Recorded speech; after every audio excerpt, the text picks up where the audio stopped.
We know they get into huge debt by paying these horrible, nasty traffickers, these boat people. How do they pay Ivan Sampson? Because you're an immigration lawyer. Well, this is not about me, Jeremy. Jeremy Kyle brings on this mass immigration lawyer on TalkTV and brilliantly exposes him because he shows how elites and people like him enable our systems to be exploited in a way that benefits criminals over good British people. So we're going to watch this exchange. It gets heated. He calls him out. And then afterwards, I'm going to give you some examples of our systems being abused in real time. Let's watch. I ask you this, I've already tried that. Well, not tried, I've made my point about terrorist activities. Why the bloody hell should people listening to this who are going to work this morning and paying their taxes pay for her to rot in a British prison? I don't understand. Because she's British. She was British. Look, if you let me answer the question on that point, she has committed an offence, not been proved as yet. And even if you're absolutely right, and I don't doubt that there are strong evidence against her, she should be tried in British courts. Sajid Javid essentially abandoned a British citizen to live in the most terrible conditions. And you forget, Jeremy, she had children in that prison who were de facto British. This government had a responsibility. What does de facto British mean? It means they would have been British had she not had a But I British wouldn't have the terror. But I wouldn't have the terrorists, the ISIS terrorists, living in this country, so the children wouldn't be British. That's a ridiculous argument, Ivan. So what he's arguing is that her citizenship, which was taken away because she went to go and fight for ISIS, should be given back to her, and then she should be brought back to the UK. That's literally what he's arguing. She went and lived in a foreign country and had children with an ISIS terrorist who murders people, and you're saying we've a responsibility. I suppose the next minute you're going to tell me that the Labour Party's idea of this getting rid of the two-child cap benefit's a good idea. Do you not think that people who work hard shouldn't have to pay for the feckless to have children? Because I do. Come on, Jeremy, you're better than this. Look, she was British. The children would have been British because the British Nationality Act made them British, had she not been deprived. So I'm afraid we abandon not just Shamima Begum, but her children who had not committed any offences, had done no wrong, and ultimately paid the highest price because they died in those horrible conditions. Can I ask you a question, seriously, calmly? We know each other. We all have a degree. You say I can do better than this. I'll take that, but I will forever say what I think, and that's the beauty of a democracy and debate. I fail to understand, Ivan, people like you. We've talked about immigration. We've talked about Shamima Begum. We'll talk about the Archbishop in a minute.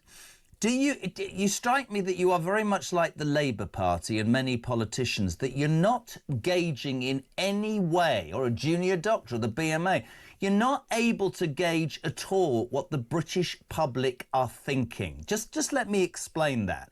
You sit there and pontificate about how the law says that she's this and she's that.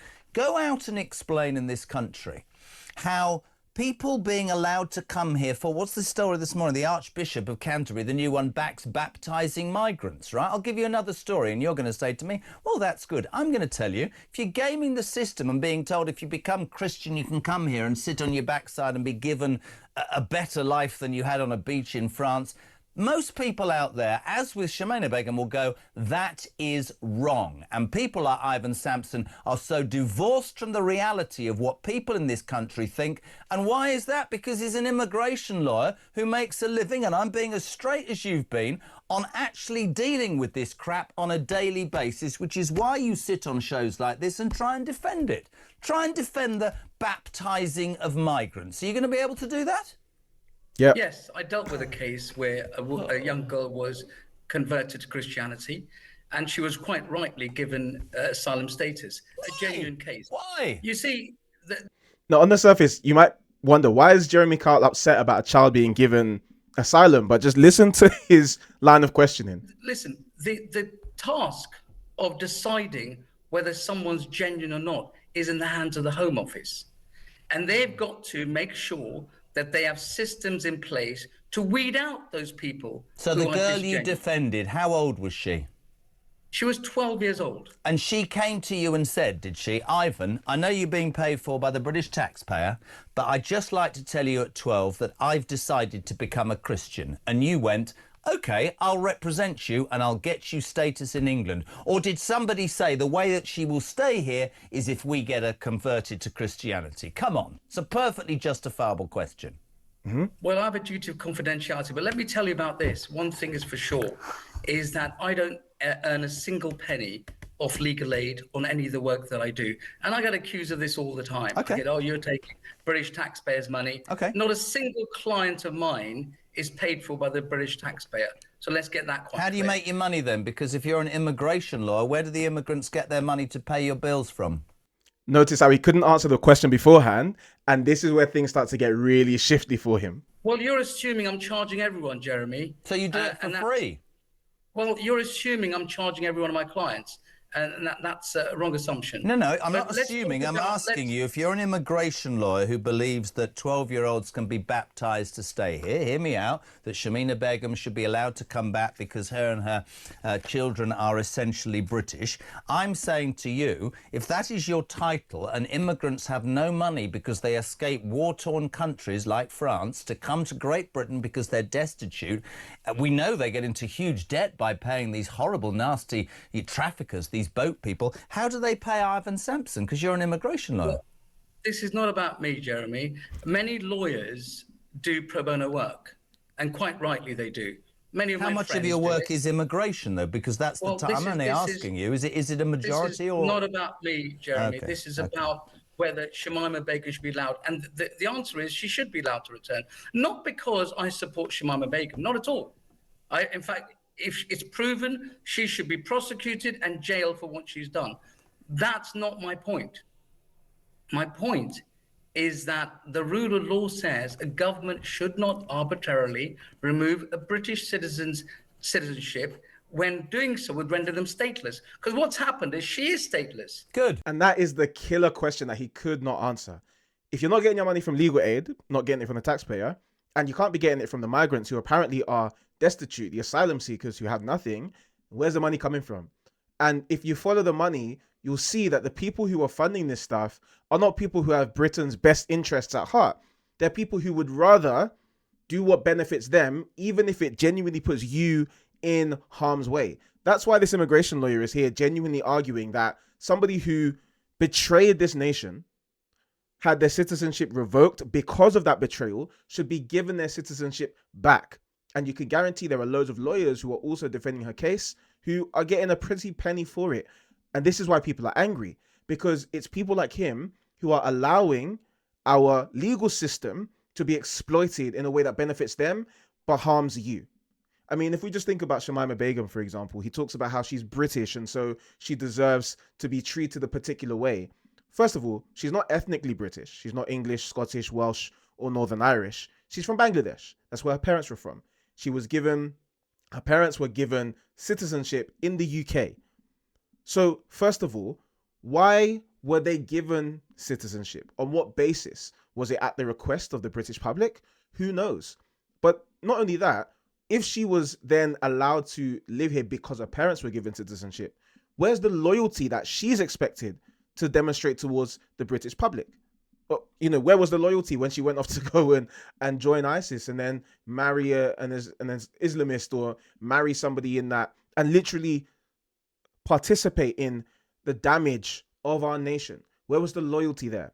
This is why people are getting really angry, because we're expected to show loyalty and compassion to people regardless of the harm that they cause us. So does that mean that our legal system is actually protecting and serving the people of this nation, or is it just being weaponized, right, to line the pockets of immigration lawyers and to make the woke leftists feel good about themselves at the dinner table because they can say, oh, we're so compassionate and tolerant?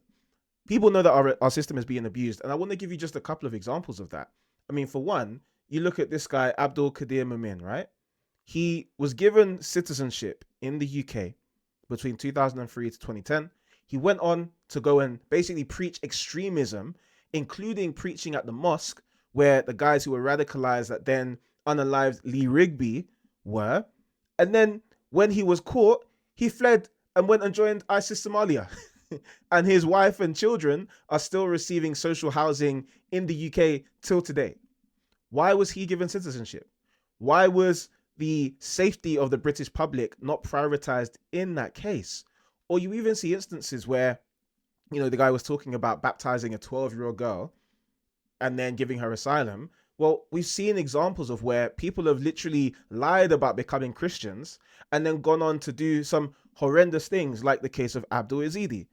Like, if you don't know about the story of Abdul Yazidi, check it out. He was someone who claimed asylum, was baptized in a church, but what you might not have known is that that church that he was baptized at to support his asylum claim and show that he was a Christian, that church even restricted his access to coming to services because of his own convictions. So they knew he was a shaky fella. Not only that, he went on to have a Muslim funeral. Can you imagine it? In London. So we're seeing how our institutions are being capitalized on by criminals. And this is why a lot of people are angry. But unfortunately, when you talk about these issues, which you have the right to speak about, people want to call you far right and racist. People want to say that you're evil because you talk about these issues, when in actual fact, we care about justice. And if you keep on ignoring the wishes and the concerns of the British public, they're going to say enough is enough. You're going to have people essentially saying, we can't take any asylum seekers in because we can't even deport the ones who cause damage and harm, let alone stop them from coming in the first place. And essentially, if people have to choose between survival and compassion, if that's the choice you make them have to choose between, they will choose survival. And there's nothing racist about that.